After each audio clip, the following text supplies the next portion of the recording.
This is an application for a comprehensive permit under Chapter 40B of Mass General Laws.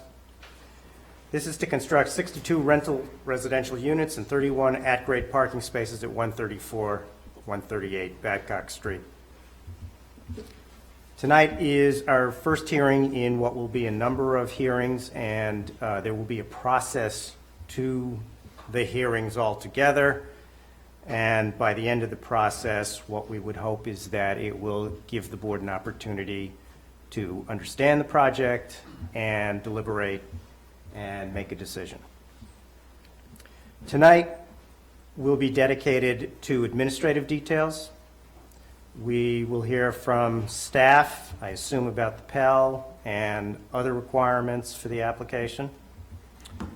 We will skip what I think is a helpful component, which is an overview of what is and what is not permitted under 40B.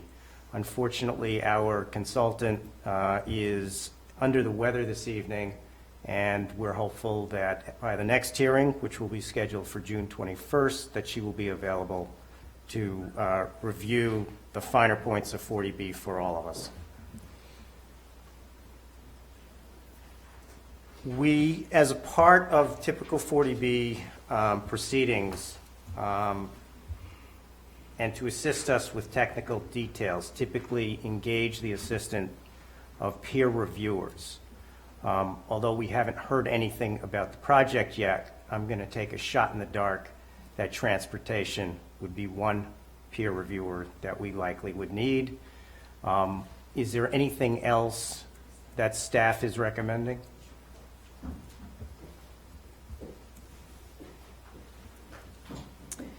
Good evening, Chairman Geller. Maria Morelli, Senior Planner, Planning Department.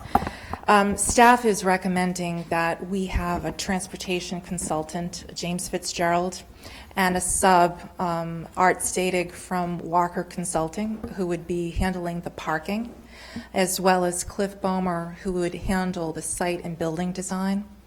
Now, there will be stormwater. We've talked to the Director of Engineering about technical assistance outside his staff, and he feels that that can be handled in-house. So those, the two peer reviews are basically parking / traffic and site and building design. Typically, the applicant does pay for incur those costs, Yep. But you do need to ask Yep. the applicant if he's Yep. willing to pay for them. Applicant, you've heard what is being recommended. Will the applicant agree to pay for that? We will. Thank you, Bobby. Okay, in terms of, just briefly, for the record, my name is Jesse Geller. To my immediate left is Mark Zuroff. To Mr. Zuroff's left is Chris Hussey. To my right is Kate Haberman. Tonight's, the hearings will be in the following order. We will first hear the applicant's presentation. That's going to occur tonight. At future hearings, we will give an opportunity to take testimony from the public, from town departments and boards. We'll hear from our peer reviewer. This is an iterative process. We will ask the applicant whether they will participate in a series of meetings with the planning department. Applicant, will you participate in that process? We will. Okay. And just so everyone understands, that process will not be attended by a member of the ZBA. The planning department representative has no authority to make decisions, but rather what will happen is they will come back to the ZBA at the next open hearing, and they will report back. And what will drive the discussion will be comments from the ZBA and testimony taken at the hearings. So I want to be clear about that component of the process. Tonight's hearing and future hearings are all being preserved for record. There's a stenographer. Is it also being It's being televised? televised? It's Yes. also, hello, Levi. It's also being televised. I don't know if the applicant has agreed to pay for the stenographer yet. Will the applicant pay for the Yes. stenographer? We will, Mr. Chairman. Thank you. And The transcript will be available 2 weeks? 2 weeks after each hearing. 2 weeks after each hearing, it will be available at the online site for the planning department. So anyone who is interested in this matter can either read it online or you can print it off, but you have those transcripts available to you. There will also be available the various exhibits and presentations that are part of this application. So you'll be able to find all of those materials online. Anything else? Anyone who wants to offer testimony? Yep, you can email the planning department. You can email me at mmorelli@brooklinema.gov, and that will be forwarded to the ZBA and posted online promptly. Let me also urge people. We will be taking public testimony, but it is very helpful to the board if we receive your comments in written fashion and we get it in sufficient time before hearings that we really can take a look at it and consider the content. So Maria's given you an email address. You could certainly circulate things to that email address. But again, there will be an opportunity for people to offer testimony at a hearing. Again, written fashion is great, but you'll have an opportunity to speak as well. Maria? Just a few details before the applicant presents. I do understand that Mr. Slater has invited residents to speak with him directly. The town does encourage interactions between developers and abutters. It's certainly encouraged throughout the public hearing process. I just wanted to state that. One of the more administrative details that we do when we receive a ZBA application is per the state regs at 760 CMR 5605, 2A through H, and also the ZBA regulations under Section H. There are a list of components that comprise a complete ZBA application, and staff has reviewed the application against those standard requirements. Again, these are just for the components. It is not a review of the content. Staff and our 40B consultant deems the application complete. We've sent a letter to Mr. Slater outlining some areas where clarification is required, and we've asked for those required materials before the next hearing, June 21st. We've also asked for additional materials in terms of a 3D model with the surrounding context, the massing of the abutting properties represented. They can be represented as simply as gray masses, but the proposal does need to be have some detail, and also shadow studies are very helpful that compare existing and proposed conditions at different times, 4 times through the year.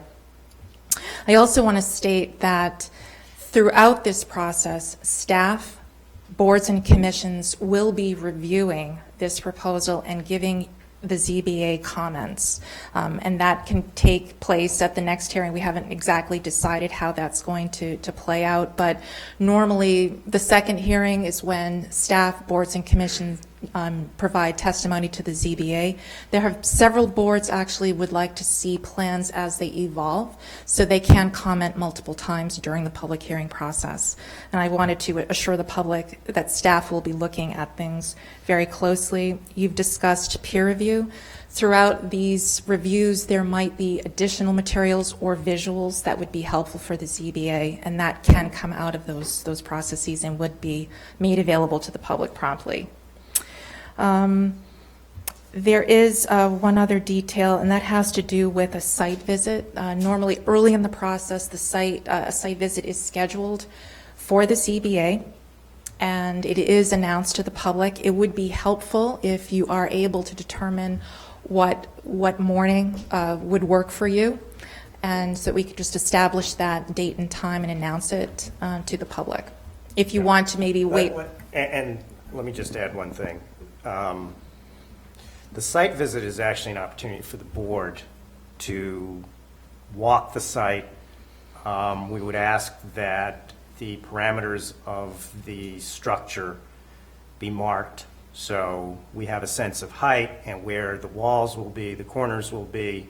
The applicant will do that, correct? Correct, okay. It is not, people have trouble with this one, it is not an opportunity for us to take testimony. We're not taking testimony at that site visit. It is an opportunity for the ZBA to ask questions of the applicant. So I just wanted to be clear on the purpose of the site visit.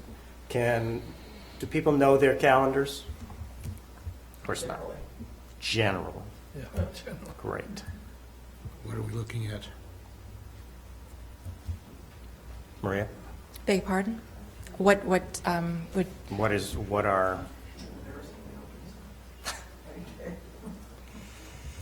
well, it actually depends on, it would be helpful to have the architect present at the site visit. yeah, we will. So, Peter needs to be there. right, so, Let me also suggest that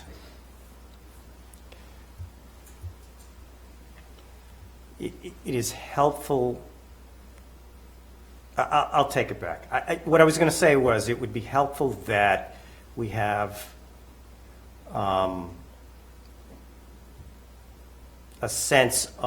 real sense of what the improvements will be. And that may necessitate a secondary site visit. I think, I just check, I know, I understand what you mean by You understand? improvements, but I think that the public might be confused by improvements. You mean any revisions to the plans? Correct.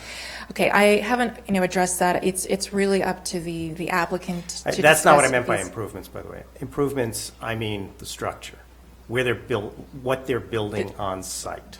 So you want to see an outline of the footprint staked on the site? Yeah, but as I've mentioned, this is an iterative process, and to the extent that there are changes forthcoming that are important to the board's thinking, we may need to see it again. Right. Okay, that's my Right. point. Understood.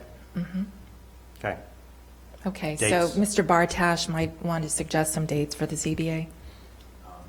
We'll probably need about 2 weeks to get everything staked out and marked out on site. So that puts us in either the end of the last week in May or the first week in June. I think I won't be available the last week in May, and I'll be back, I think the 3rd, Thursday or Friday or Saturday of June. So the week of the 5th. Yeah, I think so. I think that'll be all right. Do you remember, Maria? Either Monday or Tuesday morning. 5th or the 6th. Monday's good for me. Mark, Monday's fine. 5th? I think so. Okay. Can you just state that date? No, I have drop-off. 8:30. So make it, can we make it 8:45? 8:45 on Monday, June 5th. 5th. Okay, and that's at 134138 Babcock. Okay. Do you have any questions?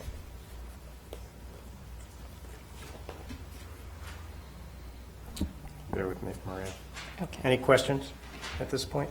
No. Oh, can you get a balloon to show how high it is? It never gets done, we've asked for it, but it would be nice to know Well, at you, the site how high the 5 stories are actually going to be, to put it in context. Mr. Hussey might have a comment. Yeah, I think what would be, the site sections of the drawings are pretty descriptive of the heights of the new buildings relative to the existing buildings around it. Absent that, I think a massing model might be helpful, which we haven't had in the past. But it's a model of the site and of the buildings of the new work and all the adjacent buildings and the sites around it. And not with fenestration and materials indicated, but the shape of the new building and the existing buildings, the articulation of the roof and all that sort of thing. So it's not a detailed model, but it's a model that, when you put up here, you can see it in relation to the other buildings in the immediate area. See, I would love that, but we're always told that the 3D pictures are just as good. I Well, don't find it to be the case. they're not. They're not as Yeah. good. They really are not, as a matter of fact. I mean, I agree. okay, well, If it's I'm possible. Topography? Topography would be good, but there's only about an 8-foot difference between the lower end and the upper end. Excuse me? No, never mind. So if we So, could get that. The I'd want topography especially- would be good as well. And I think especially in this Yeah. particular case, because Yes. of how the building is fitting into the neighborhood and the trees, and I would find it extremely helpful in this case. Yeah, I'm just going to comment and say, I think it would be, number one, impractical to have a physical built model versus a it is customary on really all of our cases to have a 3D electronic model. Also, if there are going to be revisions to the plans, we'll be able to see those input correctly, and it would just take more time to actually reflect that in a wood constructed model.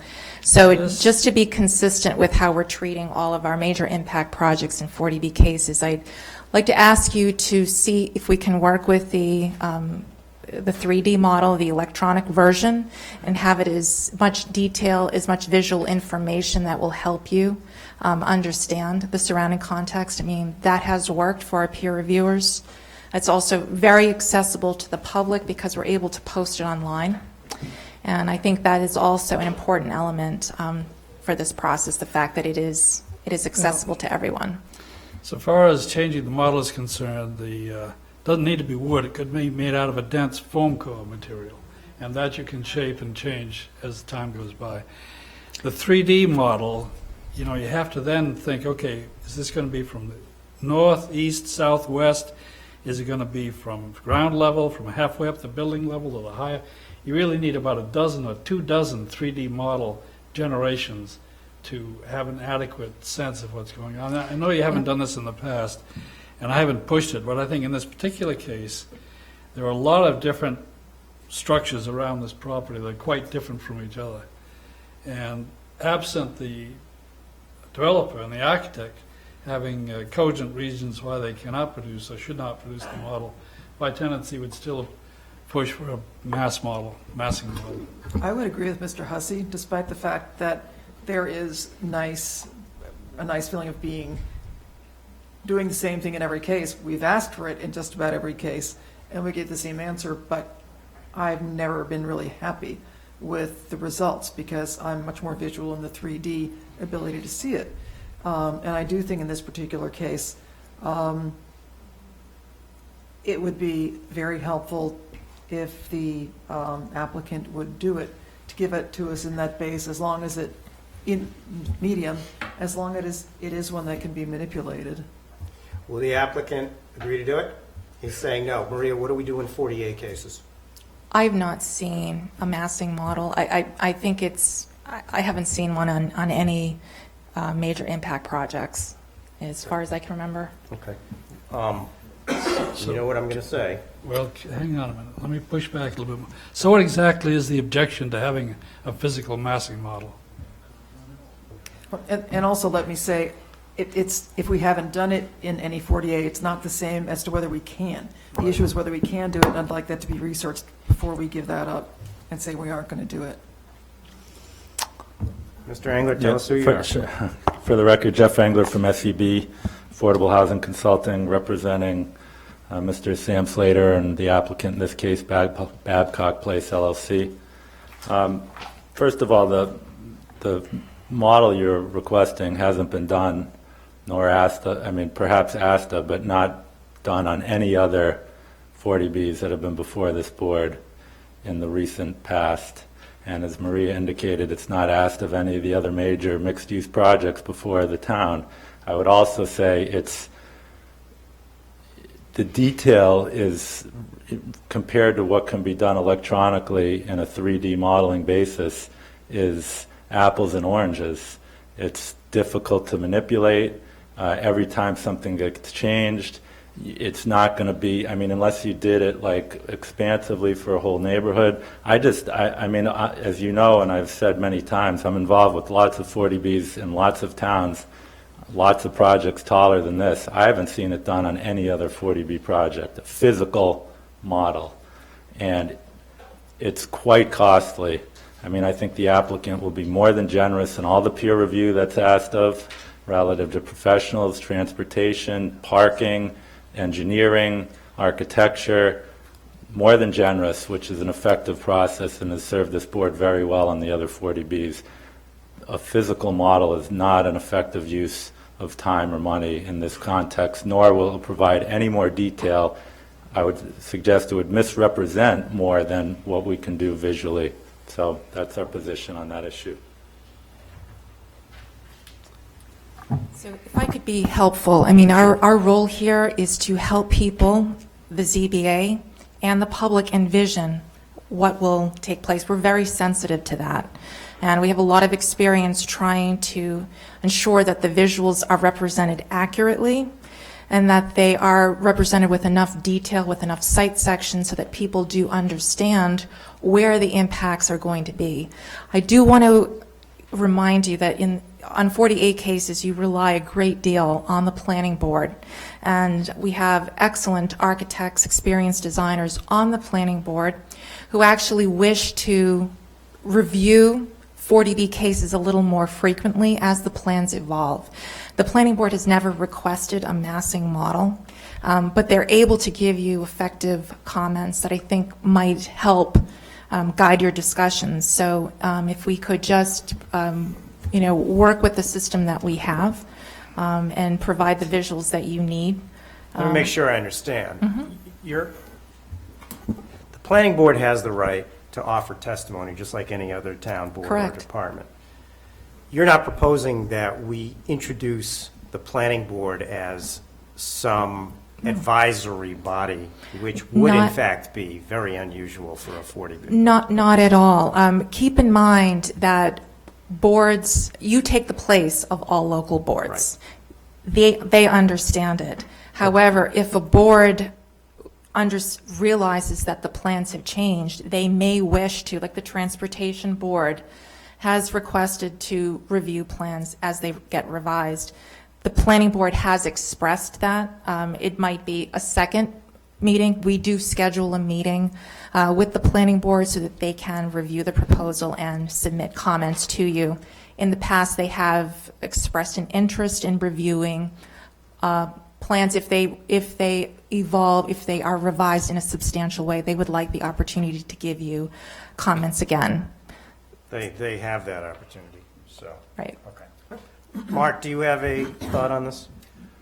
In the spirit of moving things forward, I would suggest that while Chris's idea is good, and I defer to Chris for architectural advice, why don't we take a viewing of the computer-generated model and see if it's adequate and see if it can be created in such a way as to give us more perspective on what we are intending to look at. So maybe we can have elevated views and make sure that we have perspective on surrounded buildings a little bit more than what I've seen in the past. Well, could we also have the issue reviewed as to whether or not it is something you can ask for in 40As? Because I think that might ultimately inform what we can ask It's for. not whether you can ask under 48, it's have we, as a matter of process, asked for it. No, I think under the law, that's not my understanding of the law. It may be something we want to ask of Judy Barrett, who's not here today, so maybe next time. As in, I don't want to let the issue entirely drop. Okay, so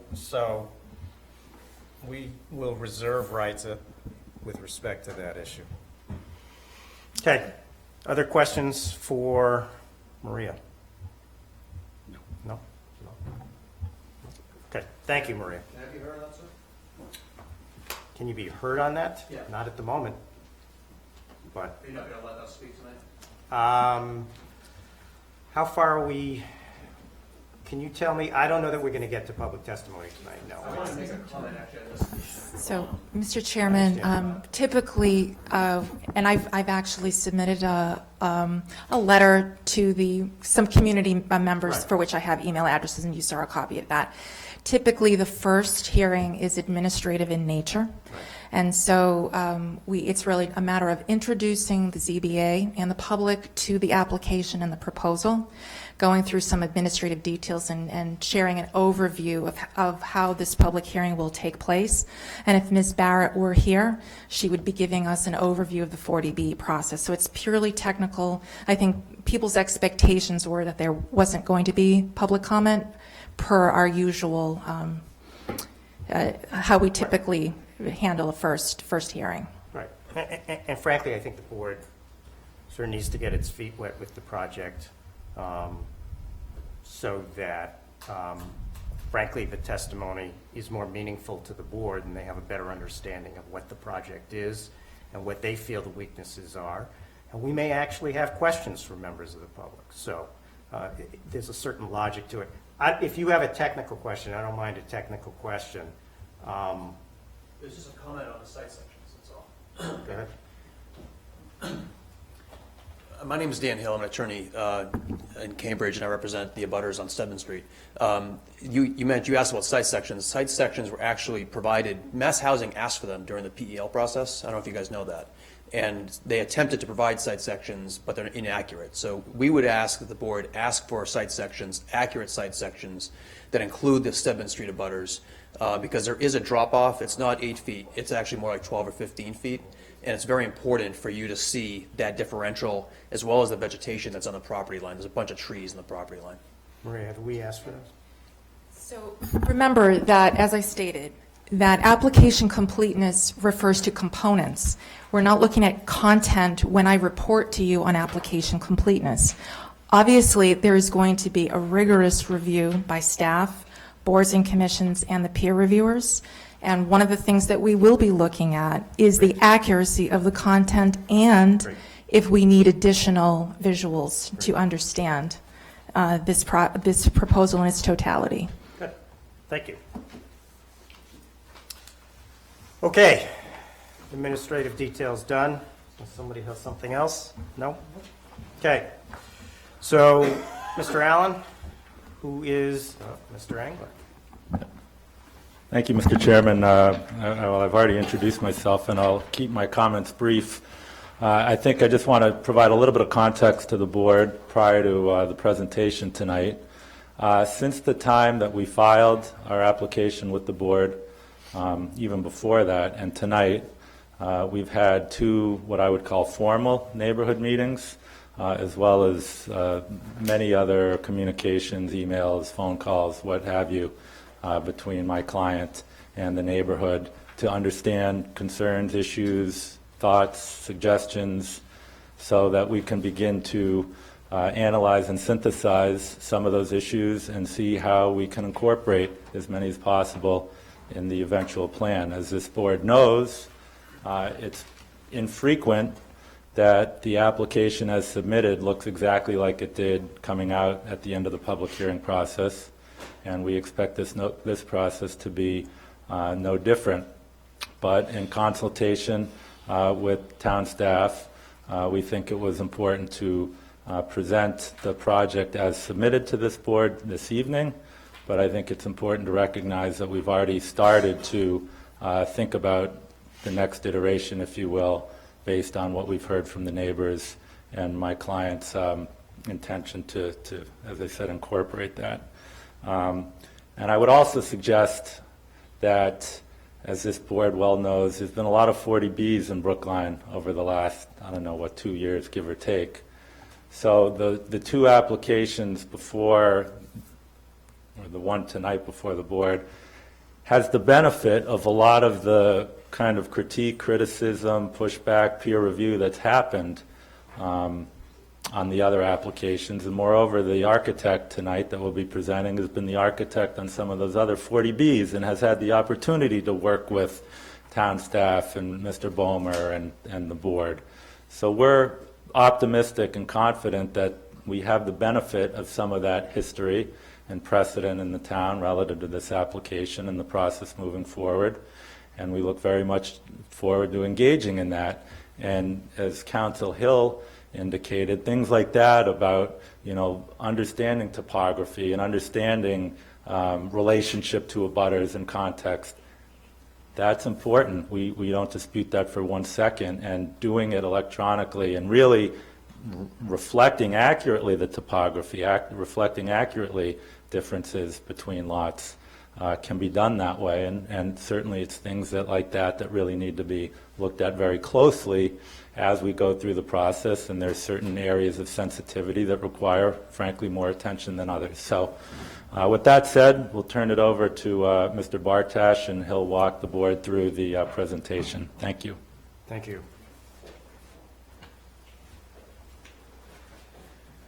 Good evening, members of the board. Peter Bartash with Cube 3 Studio. We are the architect on this project. Tonight, we are going to walk through the same presentation that was delivered to the Board of Selectmen at our initial presentation to the public. We're going to be walking through an overview of the site and its immediate surrounding context. We'll be talking about the proposed site layout, including the building plans, a conceptual building section, some conceptual elevations, and then we'll be following up with some additional information and transitioning to a discussion about traffic. So the site is located at 134 to 138 Babcock Street, which is located in the center of the screen, identified by this yellow circle. It's roughly in the midpoint of Babcock Street, in between Commonwealth Ave and Harvard Street. It sits right at the end of Freeman Street, so you come down Freeman Street and the site is right in front of you. And Stedman Street sits to the rear of the site. Manchester Road is up to the north of the site and serves as the connection between Babcock Street and Stedman Street, circulating around the site from a counterclockwise direction.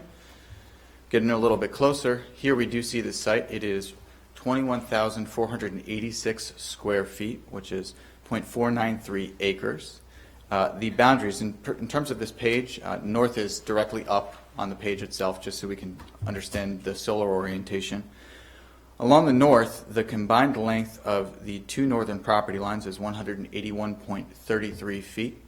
The southern property line, which abuts an existing multifamily residential property, is 191 feet. On the eastern edge, along Babcock Street, we have roughly 100 feet of street frontage. And on the western edge, against the rear yards of the homes on Stedman Street, we have 132 feet of frontage. The existing site does slope from Babcock Street up as you do move west across the site to a high point where it then slopes sharply down to the rear yards of the homes along Stedman Street. And that is something that we're going to talk about and will be a point of focus, I believe, throughout this entire process. Here we're looking at a survey of the existing site.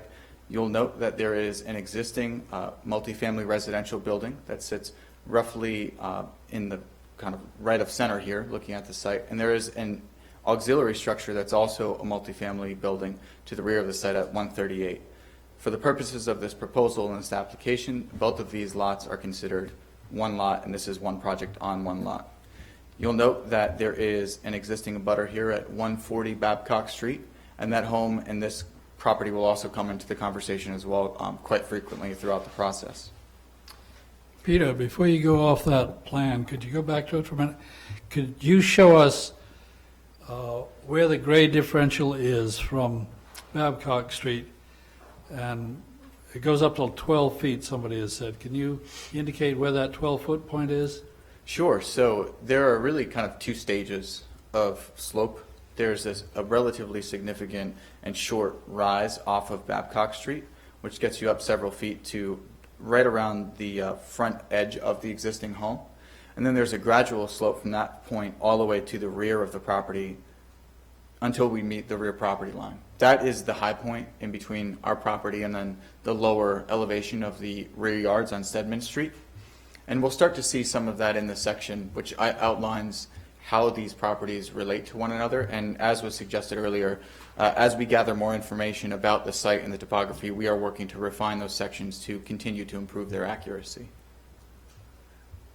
It should also be noted that along the northern property line, there is a several-foot drop in grade from our property to the abutting property at 140 Babcock Street. There's a retaining wall that runs along this edge of the property. And there's, again, a natural slope that does occur running northward off of the other edge of 138 Babcock Street, and that slopes down to the rear yards behind the homes that sit on Manchester Road.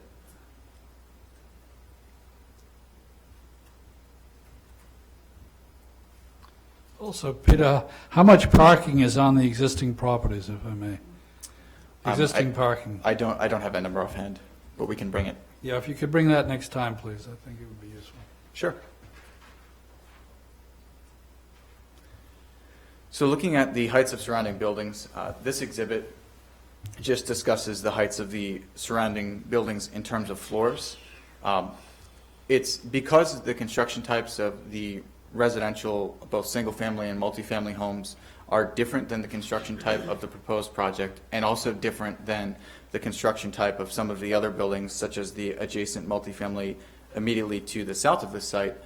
We've expressed the height in terms of numbers of stories, and on the right-hand side of the slide, what you see is a range that we are equating those stories to in terms of height for each of those buildings. So, for example, a 2.5-story home or height, as indicated in the plan by the yellow or the blue circles, would equate to roughly a 34-foot height measured from grade to the highest point of that structure. 3 stories would be equivalent to 38 feet.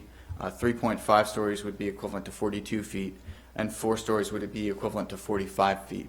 We are proposing 55 feet 8 inches from the average grade around the site to the uppermost point of the parapet on the project, which does not include anything such as mechanical units that sit above the roof or an elevator overrun above the roof, but is consistent with how the Brookline zoning ordinance does measure height on a building. So we're giving you that number as a benchmark, and we'll see that as we look at the conceptual sections later on in the project.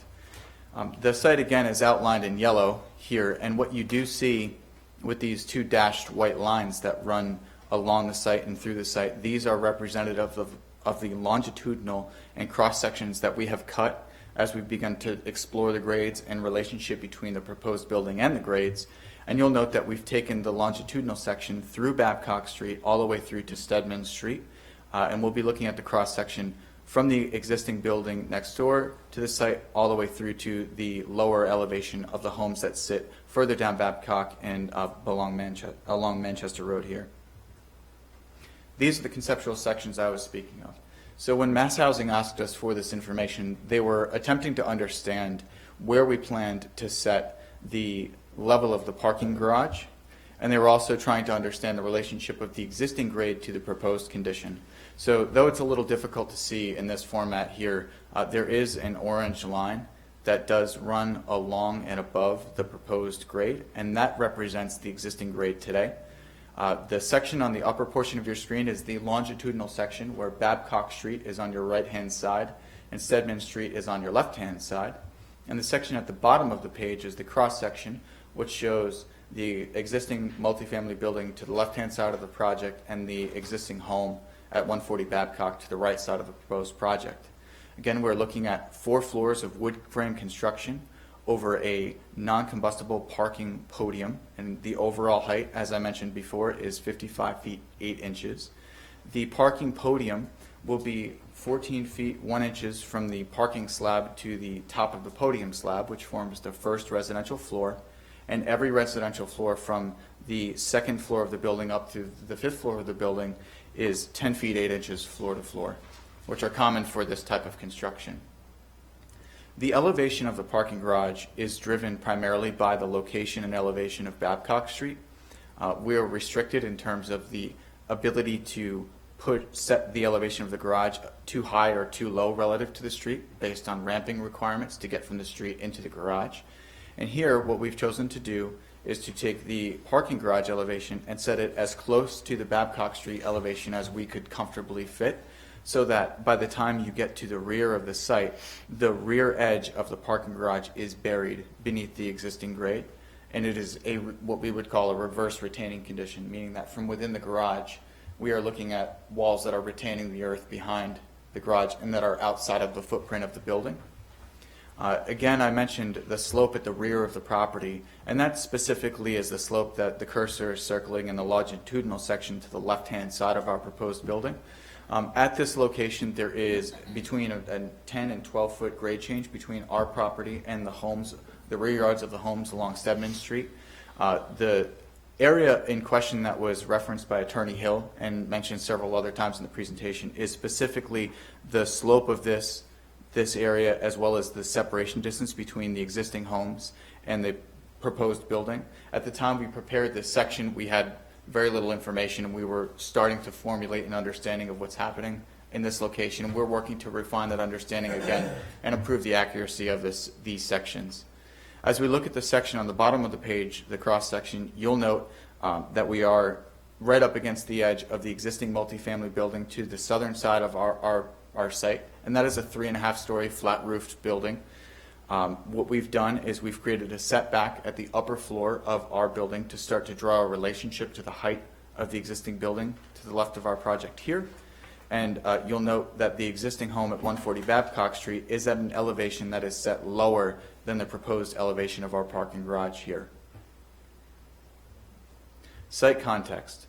So the 3.5-story multifamily building I just referred to is the building that you see on the right-hand side of this image.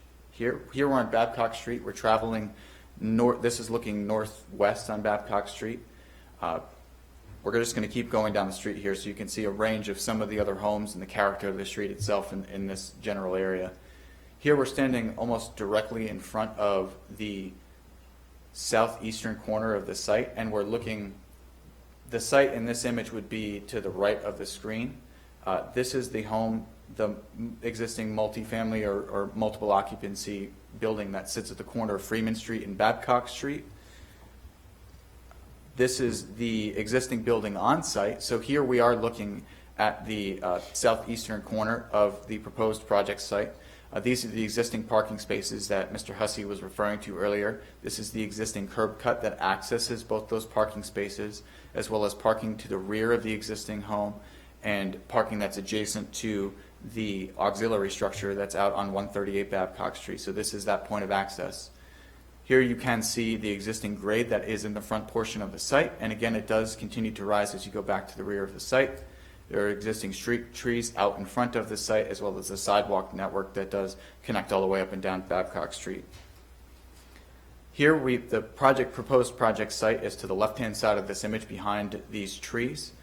This is the retaining wall. I'm dragging my cursor over the retaining wall that separates the proposed project site and the existing building at 140 Babcock Street.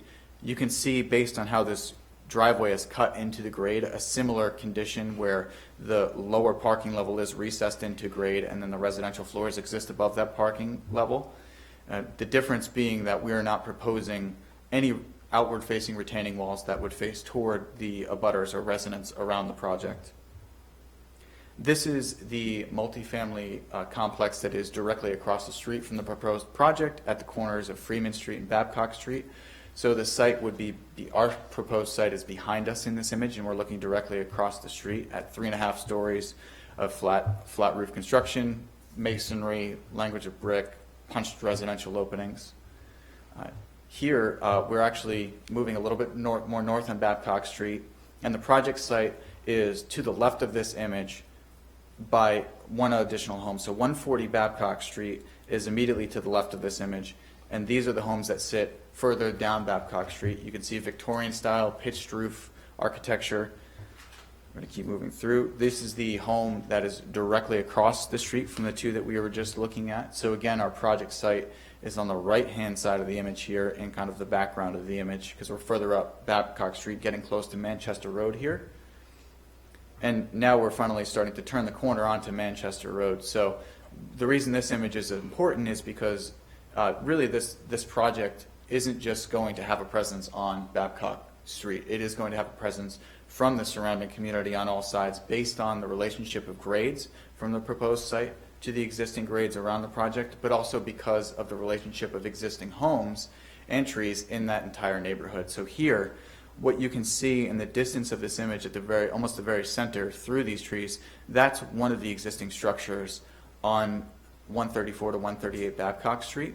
And you'll note that there is that change in grade as we get to the yards of the homes that sit on Manchester Road. So we're also going to be considering these angles and views and trying to understand these impacts as well. I think to the comment about the model and the questions of what we can represent here, we're already in the process of updating our digital model to reflect this information, and are happy to provide views such as these or other views as the board needs to see throughout the process to help clarify some of the intent that we're trying to describe. Yeah, I think it would be useful if you could give the board colored prints of all of these photographs that you've got and a site plan with the point of view keyed onto the numbered drawings of the existing conditions. Okay, absolutely. Thank you. Here we're moving on to Stedman Street, And so what you're looking at in the background of this image is the existing multifamily residential building that we looked at earlier in the presentation that sits to the south of the proposed project site. What we're going to do is we're going to continue to move north along Stedman Street until we're directly behind where the proposed project sits. You can see that the slope and grade that sits behind these homes is heavily vegetated. There are a ton of existing trees that run in kind of a corridor down the backyards of these homes and kind of weave up through as you get toward Manchester Road. And the existing homes are set down, again, below the elevation of the proposed project site here on Stedman Street. So now the proposed project site is almost directly behind us in this image here. And you're looking at some existing trees that are along that edge, as well as the character of Stedman Street behind the project. Peter, whose property are the trees on? So it varies. There are almost, I believe, 30 trees, if not 31, on our particular property, and we're in the process of understanding more closely what their locations are, what their sizes are, how they're all relating to the proposed project. But there are a significant number of trees that are off of our property as well, that sit along that slope in both directions and also behind the project as well. Do you have those trees indicated on a site plan that we could get? We don't have one here as a function of this presentation, but it's something we can absolutely provide. All right, thank you.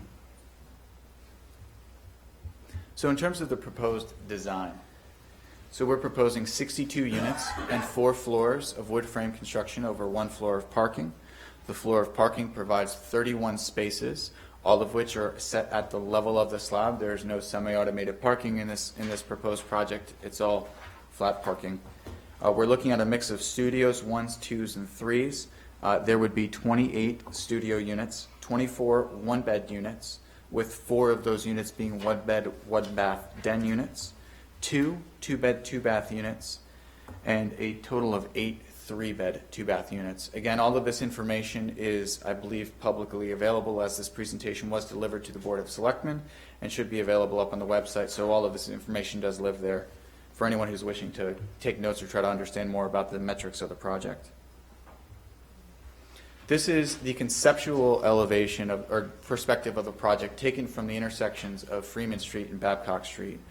What's important to note is that to the right of this image, there is an existing park at the end of Freeman Street, and the end of Freeman Street does split into 2 halves that are both one way, headed down Freeman Street or toward Babcock Street.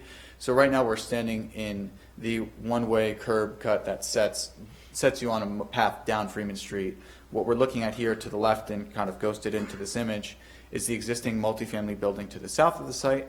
To the right we have the existing home at 140 Babcock Street, and you'll see that we're using a mix of lap siding, punched openings, a wood type of material, as well as brick masonry down at the base of the building. You'll notice in the center of the building we do have our entries to the parking garage that are set off of the street.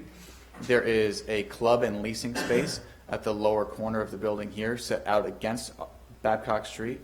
We have maintained the same setback from the street edge as the existing building to the south of our site. And in the right-hand corner, what we do have is a bike parking area that's dedicated for bike storage. You'll note that we are planning to combine natural ventilation for the garage with supplemental mechanical ventilation. Because the garage is partially recessed into grade, we do need to provide another means of moving air through and exhausting out of the garage, and that's something we can get into more detail later in the process, but I just want to kind of represent the basic parameters here. This dark mass that runs up the length of the building is masonry, and that is the location of the elevator within the plan, and we'll take a look at that in a moment. But when I mentioned before that the elevator overrun does step up above the building, it is in this location that occurs. That overrun is between 6 and 7 feet above the 55-foot 8-inch elevation that we quoted earlier, which is taken to the top of this dark gray parapet that you see here.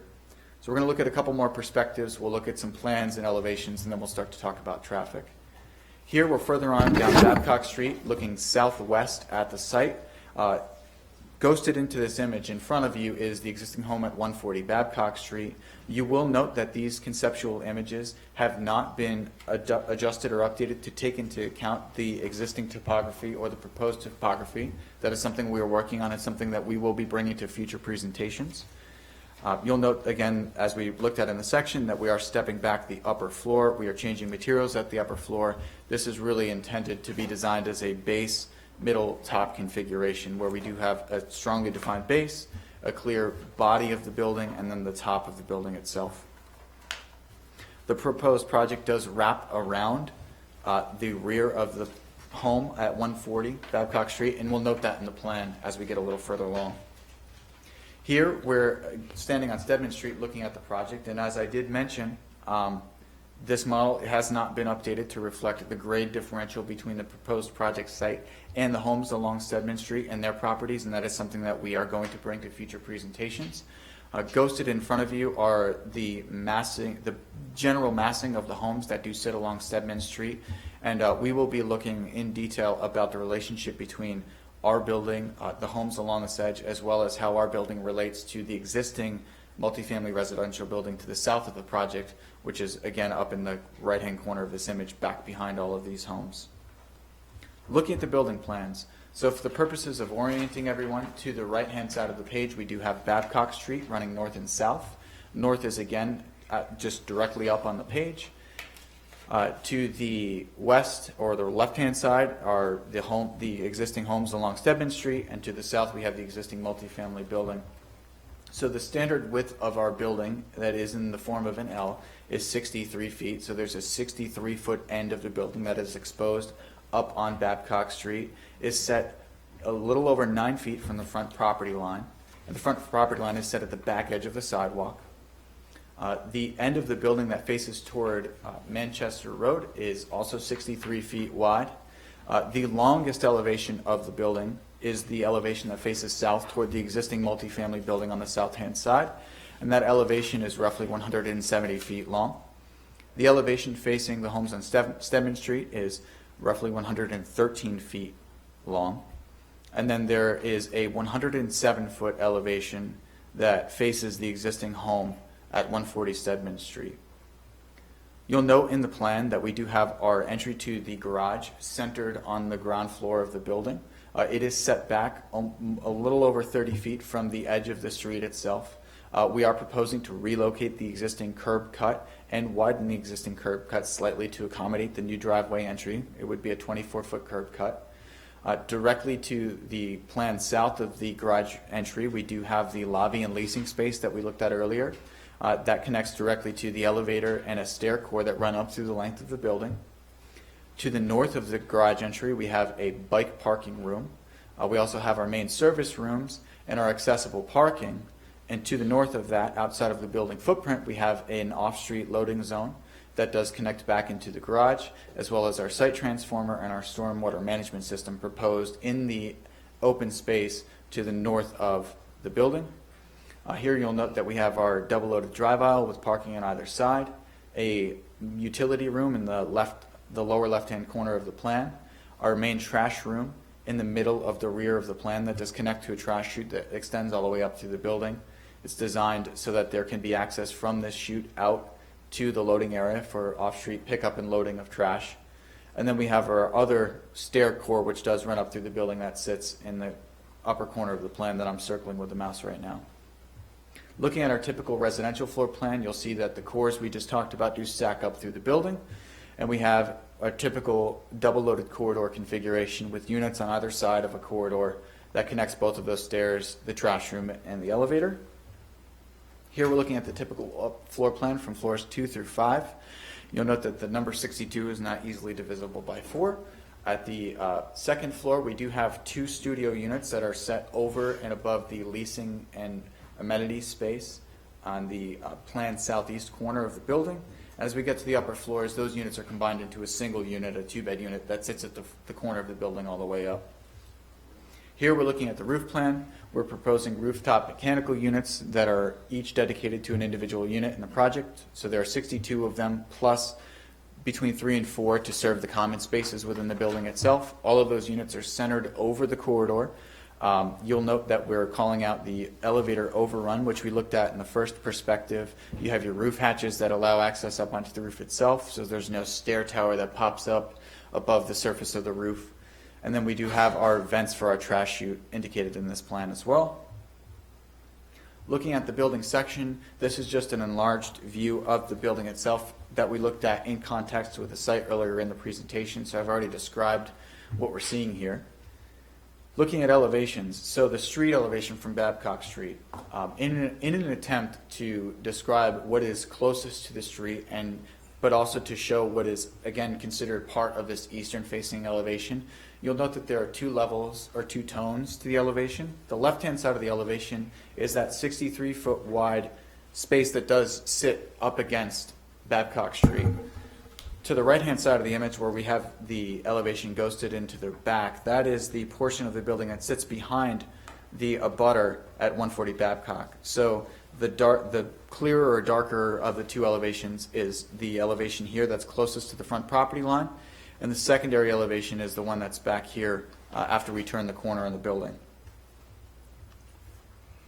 Again, we're looking at a mix of wood-like materials. We're looking at fiber cement lap siding. We're looking at masonry and also fiber cement panel as our mixture of materials. We're looking at punched openings for residential here. And we have some various elements of storefront windows that allow for more glazing area and more natural light into the units. Here we're looking at the southern elevation. There are two stacks of balconies currently proposed on the building. The first is on the southern elevation and is located in roughly left of center for the elevation. So on the right-hand side, you have Babcock Street, and we move to the left towards Stedman Street. Again, these elevations and the grade that's shown in these elevations has not yet been coordinated with the existing topography and will be in future presentations. Here we're looking at the elevation that faces Stedman Street. This imagines that we were able to see the entire height of that first floor. As you had seen in the section, the actual proposed grade would run along the upper third here of the actual garage that faces the rear of the building, and we'll be working again to update this to reflect that more accurately in future presentations. You'll note that we have our second stack of balconies that we discussed a moment ago that sits in the middle of the project. And then we have the side elevation or the end elevation that faces Manchester Road, which is what you would see in that long distance view from Manchester Road where we pointed to the building you could see in the distance that's existing on site today. And this is that 63-foot wide end of the building. The elevation that's grayed out here is the elevation that faces the existing abutter at 140 Babcock Street. So both of these elevations together comprise what would effectively count as the northern elevation of the building.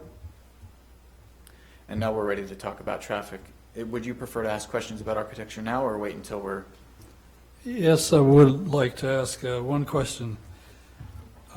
Kate, what do you think about those so-called 3D renderings that have the shadow of the existing buildings? They're meaningless to me. Exactly.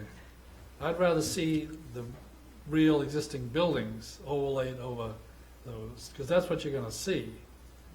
And I mean, it's meaningless. So I don't know if the other ones we're going to get are going to be different and easier to interpret, but those are meaningless to me.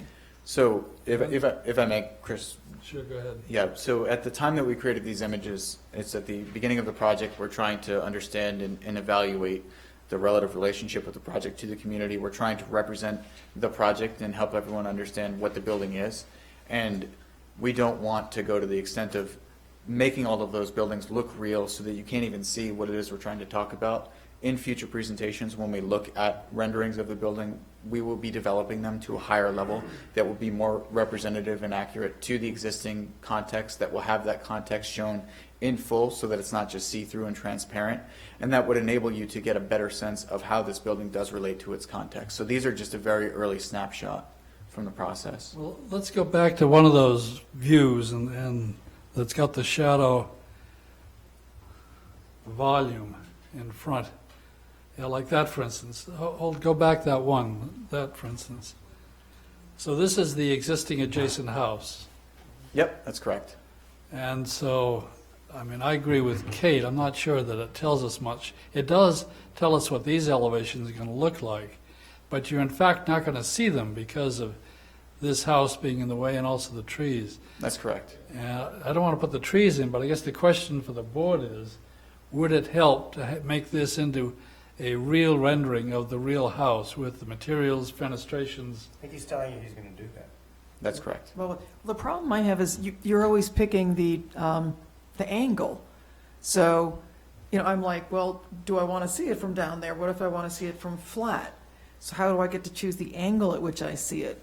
So what we have done on recent projects, and we would continue to do in this case, is we've been asked to provide a specific series of views within the model, and also to provide the actual model file to the peer review consultant. So if there were views that you wanted to see, you could submit those as a request to us. We could set those views for you within the model, and they would be provided to the peer review consultant and be available for any member of the board to look at if they wanted to. That being said, if there is a view that comes up that you haven't seen or something that you're interested in seeing, but by asking us, we can provide that information or even set that for you so we can understand what those views are. Why don't you start by stating what the viewpoint is on this, for instance? In terms of your elevation above grade? Where is someone standing? What is their height? Standing Sure. below grade. Yeah, what are they doing? Sure. So in this case, the individual would be standing on the sidewalk across Babcock Street. The eye height of this elevation is set between 5'8" and 5'10".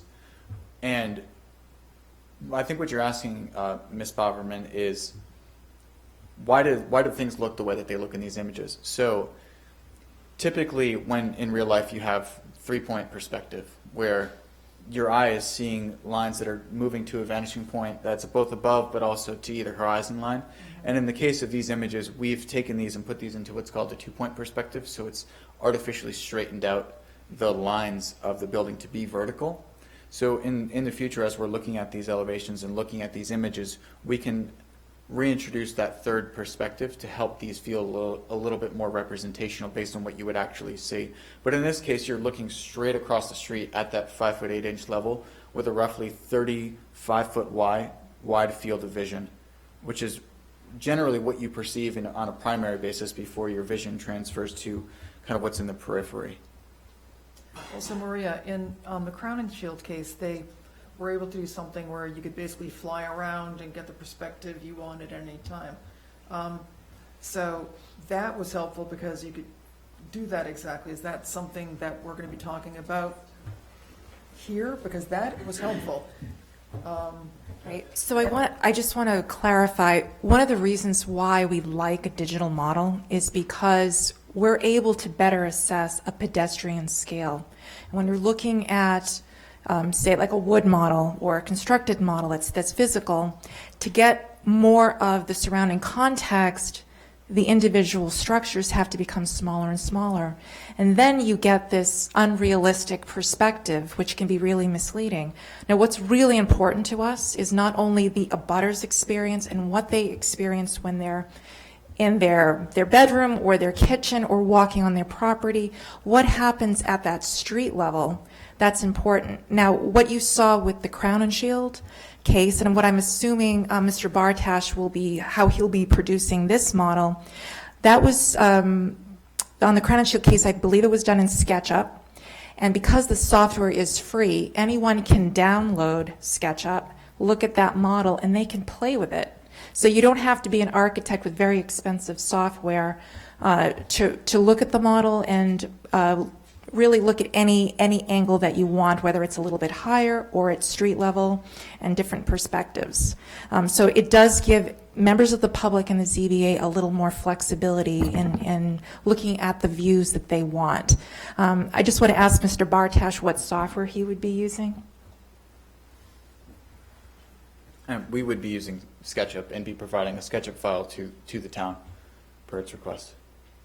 I mean, because, for me, I was able to look exactly from my house and see what it'd be like. And I know for the Yees and other people in that house at 140, it would be important for them and for us to see what exactly they would be experiencing.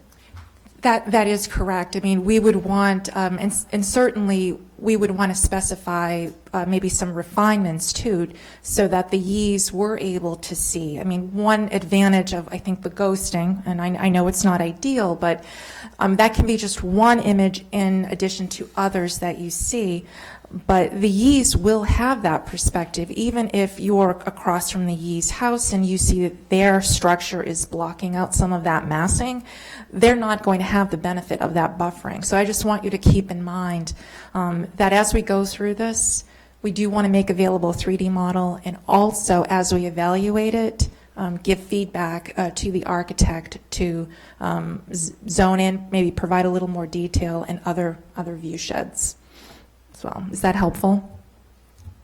I'd like to see what Mr. Hussey thinks. Well, I'd like to see the SketchUp product when you get to that, and we'll see. Thanks.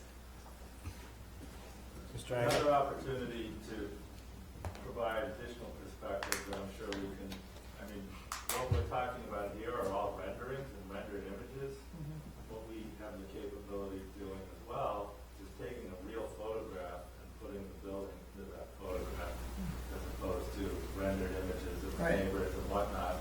And that's, we found illustrative. I think that was done on one of the previous applications. I can't remember which one, but I certainly used it on other of my own projects and others on boards. And it's helpful to the board and to the neighbors to see real photographs when you take the building as designed and you put it on the site and see how it relates to Right. what's around. So Will we be able to see where the trees are in those renderings as well? Yes, I mean, we will do our best to represent the trees that are there on site to the degree that we can accurately do so. We'll also have plans that represent where they exist in just their planned location and how that relates to the proposed project, so we can look at all of this comprehensively as a group. Okay. And what I didn't get from your explanation is what we have for setbacks, and I know they're on the plans, but Sure. if you could just detail how far from the Stedman Street homes this building will be, and not only from the lot line, but to the other structures, and the same on both other side abutters. So what I can do for you tonight is I can describe to you the setback from our proposed building to the property lines, and I would like to, in future presentations, speak more specifically to the setback to proposed buildings, if that's okay. Yes, please. Sure. So looking at the property here, there are two eastern-facing property lines. There's the property line up against Babcock Street, which is that front property line, and that property line does curve along with the road, but our building face is a straight 90 degrees. So the setback ranges from 9 foot 1.5 inches at the northernmost corner to 10 foot 3 inches at the southernmost corner. Along the southern property line, we do have an 11-foot setback that is consistent along the length of the project. That property line is parallel to the face of the proposed building. In the rear of the project, the property line that abuts the Stedman Street homes is again slightly askew from the geometry of the proposed building. So at the southern corner we have 10 feet 10 inches of setback, which reduces to 9 feet 8.5 inches of setback at the northernmost corner. Along the northern edge of the property, you can see that the property line and the building face are not parallel. So at the western corner of the building facing the northern edge, we have 9 foot 1 inches of setback, and that does increase to a little over 11 feet as we get closer to the right-hand side here on the eastern edge of the building. We have the secondary eastern-facing property line, which sits behind the rear of 140 Babcock Street, Mr. Yee's home, and we have 9 feet off of that property line to the face of our building. The northern setback along the property line that does separate our project from Mr. Yee's is again not parallel to the face of the building. At its greatest, the setback is 25 feet 6 inches, and that does taper to about 12 feet at the westernmost end of that elevation in this location here. Thank you. The balconies are inset. Yes, they're actually a combination of inset and slightly overhung. What we've done is we've pushed them into the building footprint, and we've left overhangs of about 2 feet for the balconies that extend past the facade of the building itself. And where are those? So they are not shown in this plan. Again, we're working on consolidating the plans and the elevations as well and starting to bring this all into fruition. But if you were to look at let's look at the elevation. You can see on the right-hand side of these balconies, actually it's probably hard to see on the projector, but there's a slight shadow and overlap as the fronts of these balconies sit past the face of the main face of the building, but the rear face of these balconies is set back into the building footprint itself. And do those appear on both sides of the building? Those balconies appear, I'll go to the plan and I'll point out where they are. Two sides. So they appear on two sides. They appear on the southern elevation, they appear on the western elevation, and we have actually called out to be putting balconies in the corner of the building as well here, but we're not entirely sold on how that works yet, so we're still looking into that. And how much do they protrude into the side yard and rear yard? So they would protrude to the face of the balcony is 2 feet into whatever the setback is that we've called out here. So on the southern end of the building, from the property line to the face of the balcony would be 2 feet, and on the western edge of the building, from the face of the property line to the face of the balcony would be between 7.5 and 8 feet. Again, as the property line is not fully parallel with the face of the building.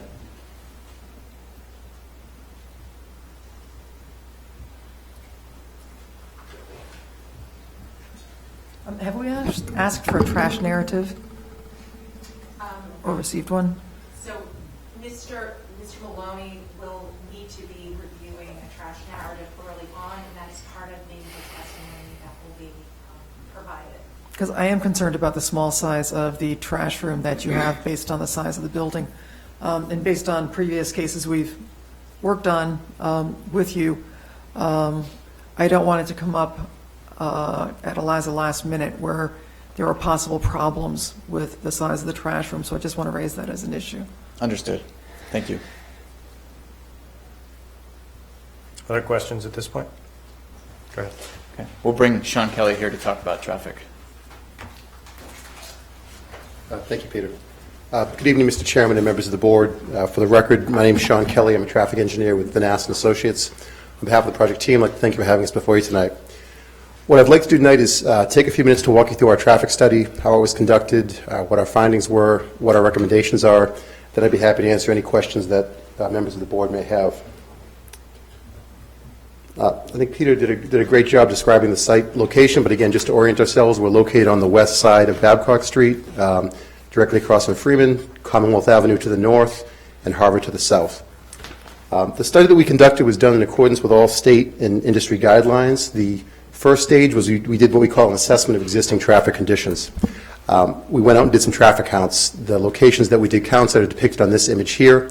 The red, yellow, green symbol denotes the signalized intersections at Commonwealth Avenue and Harvard. Oh, sure. And the blue dots represent the unsignalized intersections at Freeman directly across the street. We also did a daily count on Babcock Street immediately in front of the site.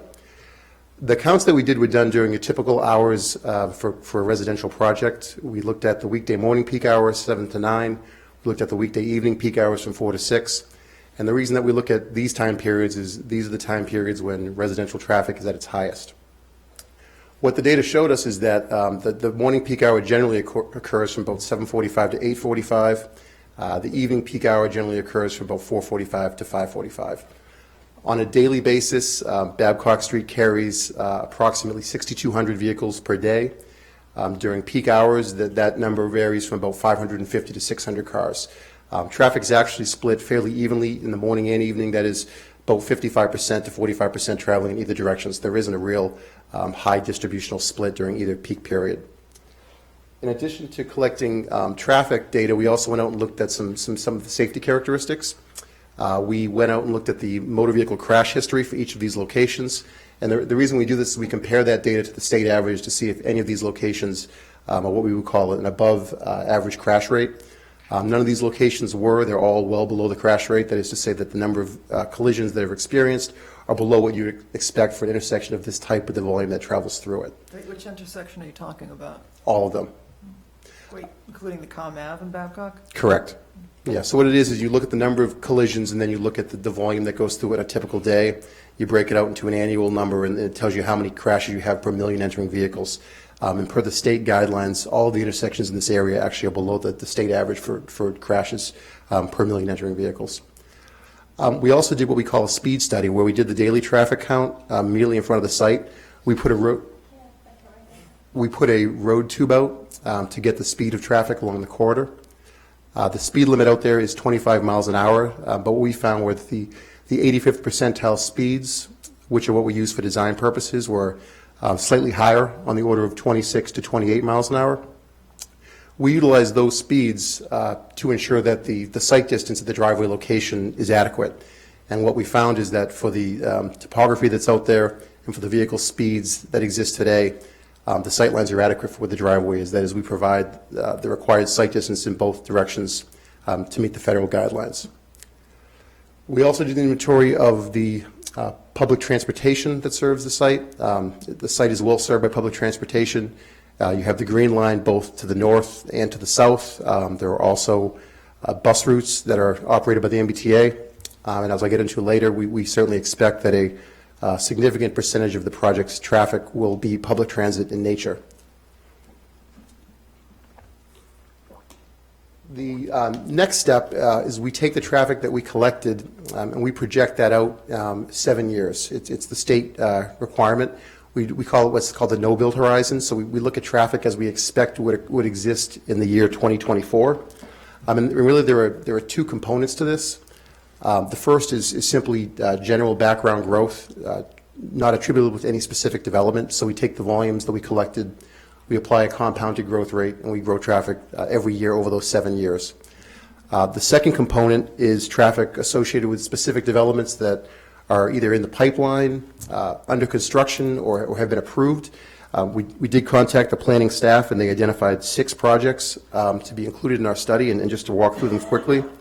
We included traffic associated with 420 Harvard Street, 384 Harvard Street, 455 Harvard Street, the 21, I'm going to mispronounce this, Crowninshield Road, 1299 Beacon Street, and then the 8 to 10 Waldorf Streets. So when we look at traffic in the future, 2024, we've increased everything that we counted to account for just general growth, and then we've also added the traffic specifically associated with those projects. So when we talk about the future traffic, it includes everything that's going on in the city that's expected to influence traffic in this area.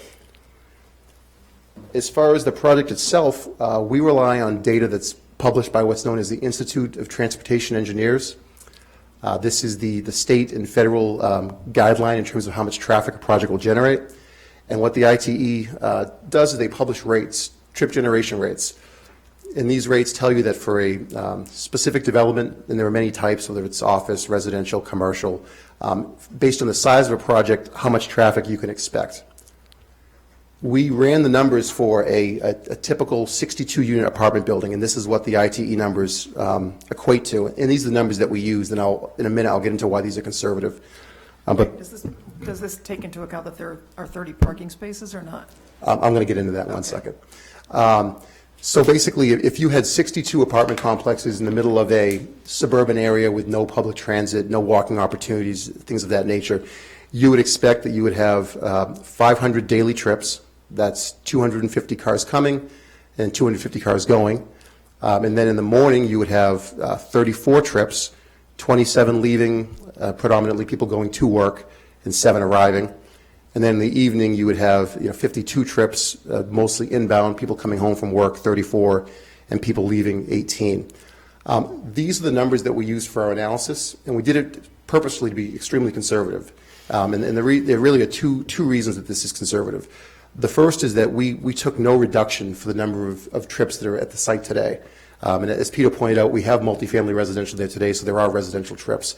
We haven't netted those out of the equation, if you will. So we haven't taken any reduction for the trips that exist today that will be eliminated. Secondly, we've taken no reduction for transit trips or walking trips. That is, our analysis, in order to be extremely conservative, has assumed that every person arriving and departing this project would do so via automobile.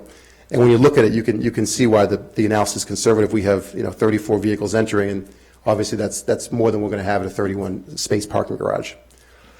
We've looked at the impacts of the project and the distribution based on existing traffic patterns. We expect that about 2/3 of the traffic would be heading northbound towards Comm Ave and about 1/3 southbound towards Harvard. When you look at the percentage increase versus what the no-build condition is in terms of the overall volumes, it's a very small increase. It's on the order of 0.4 to 0.7%. And just to put that into perspective, as far as that background growth rate I had mentioned a minute ago, we've assumed a 1% growth per year just in terms of background traffic. So this project essentially would generate on the order of 1/2 of what we've assumed for background growth for only one of the 7 years we evaluated.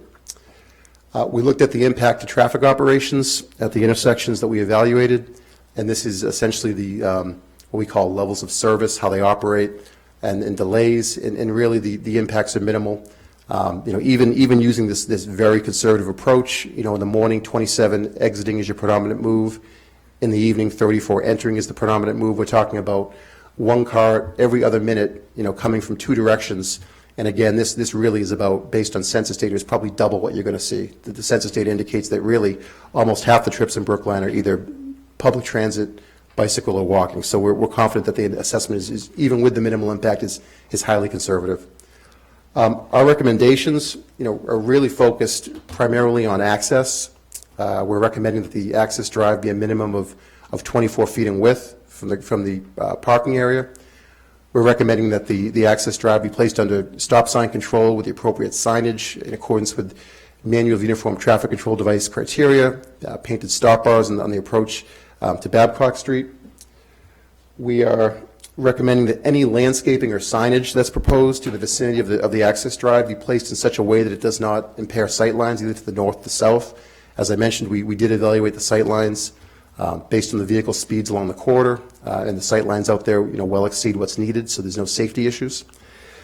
We're recommending that bicycle racks within the building are placed in a secure location, both for the residents as well as guests of the project. And lastly, we're recommending that in a conspicuous area that public transportation maps and schedules are placed so that residents are aware and that we're promoting the use of public transit by residents of the project. And we're confident with these measures in place, this project can be constructed with minimal impact to the surrounding transportation system. That's all I have for tonight. I'd be happy to answer any questions. Thank you. Questions at this point? Yeah. So the Transportation Board has been working for a ridiculously long time on changes to the traffic patterns on Babcock Street, trying to work out how cars and bikes can live on that street and other streets.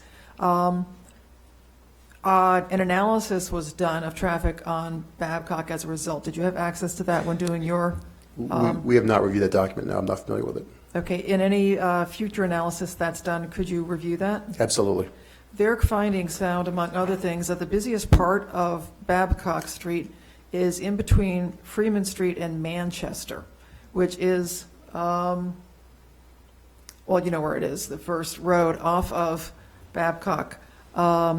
So that might be an area that's especially impacted by this particular building, since it obviously empties out right into Freeman Street.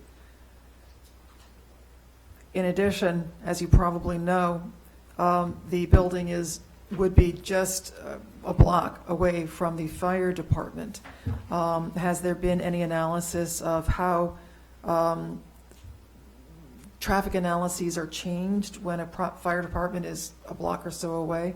I just don't know. I'm not sure I understand your question specifically. Okay, if a fire department is a block or so away. Correct. Does that affect any analysis that is done by a traffic analyzer in determining safety, speeds, things that should be taken into account? I mean, to the extent we want to make sure we have no conflicts with the fire department, but as far as their operations, this project isn't going to have a detrimental impact on the fire department being able to access or egress their building now. In using your analysis of safety and accidents, did you also look at the Brookline Police Department's records for crashes? We utilize the Mass DOT database, and the reason that we do this is that the crash rates that I mentioned earlier are based on the DOT data. So if you utilize police data, the crash rates aren't necessarily applicable. It's apples to oranges. So when you're doing an analysis of the DOT crash data and whether or not you're above or below that average, you should be utilizing the data that's published by DOT. My understanding, though, is that there's sometimes or often increases of crashes if you include the two. So it would be great if in any further analysis you could do that. Sure. Trying to read my... Oh, so what's the basis of your assumption that a lot of the traffic or a lot of the people will be using public transportation? We looked at the U.S. Census data for the town, and based on that data, ballpark, rough numbers here, it was around 30% was public transportation and around 17% was walking bicycle trips. So, this project, you're in walking distance to both Green Lines and bus service. It only makes sense that we're going to have the same patterns here. Not to mention the fact that we have constrained parking. There's clearly an intent to promote the use of other means of transportation. That's why we're not overparking the site. The majority of residents, quite frankly, won't have a parking space, and public transportation likely will be their only means of transportation to work. That's a separate issue, but that's all I have for now. Okay. Thank you. My only comment is that we, at a future hearing, will have a more dedicated analysis of parking. So I'm going to reserve comment until we focus on it at that time. I've got one question for Peter, actually, I meant to ask. You don't have to get up. You've got on the floor plan here, the main floor, you've got lobby leasing. What's the leasing all about? Getting the people in Getting what people? So that live there. during the initial phases, when the building is being occupied on day one, there is a component of the rental process that involves leasing. So there are people who are on site or working off site to drive people to the project and get them to rent units that are there. Once the lease up process is complete, there is an ongoing leasing effort as residents move out at the end of their leases or there's turnover within the life cycle of the building. But primarily the same kind of desk and infrastructure space within that lobby is then used by building management or people who are manning the property on a day-to-day basis for an operational consideration. It's a desk. Right, I was gonna say. Thanks. Yeah, nice desk, I'm sure. Anything else? No. Okay. Can I ask a question? What's your question? Will we have an opportunity to ask questions from the development's traffic engineer at a later date, or? Yeah, when we go through the process of an actual transit and parking review, so as I mentioned, there'll be peer review on both of those. We'll have a future hearing in which there will be public testimony, an opportunity for public testimony. We'll also have an opportunity for questions.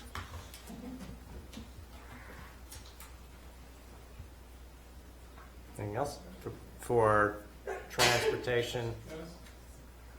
Nope? No. Okay, thank you. You? That the end of the applicant's presentation? That's it. Okay. I want to thank the applicant for the presentation. Needless to say, the board will have lots of future questions for you. As noted, it's an iterative process. Can we be told what sorts of discussions have been going on? They said they've talked with neighbors.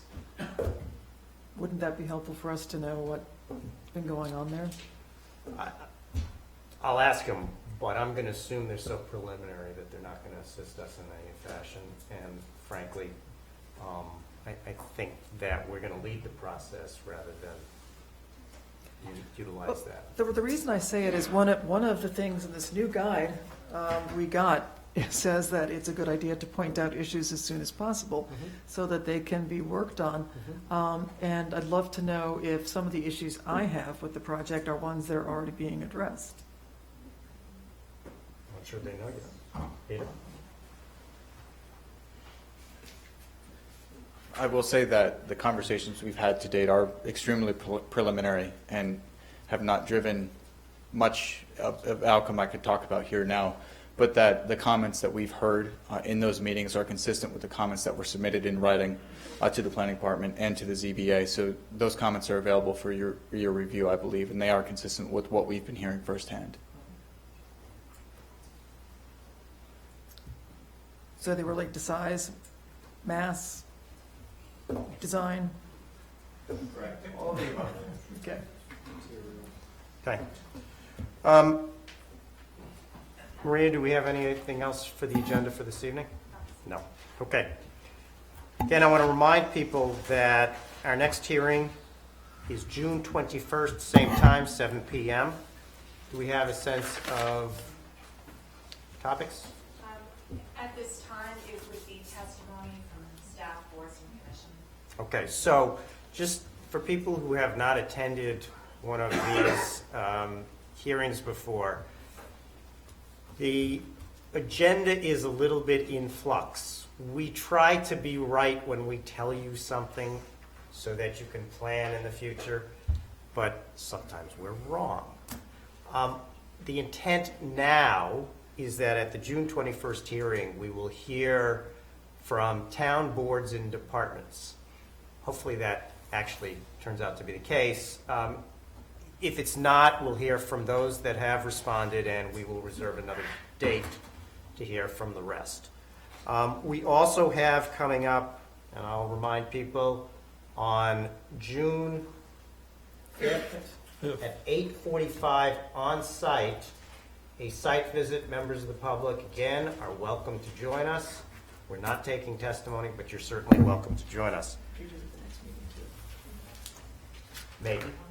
And we hope to have our peer review consultant, our 40B consultant with us at the next hearing, who will then give us an overview of the 40B process. I see Mr. Allen going to the podium. Thank you. Just for the record, Robert Allen.